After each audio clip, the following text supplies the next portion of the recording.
Today we have the 2017 Volkswagen Golf GTI.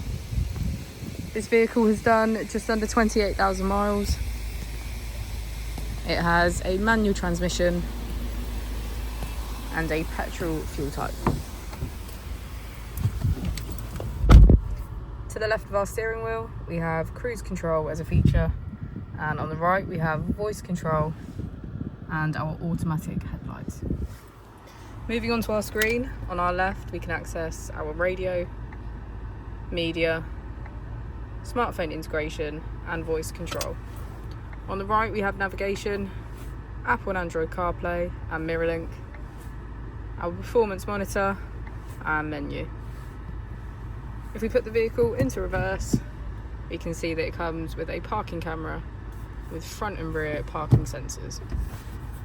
Just below our screen is our dual zone climate control with heated seats on either side. If we press our mode button, we can switch between our 4 different driving modes: sport, individual, eco and normal.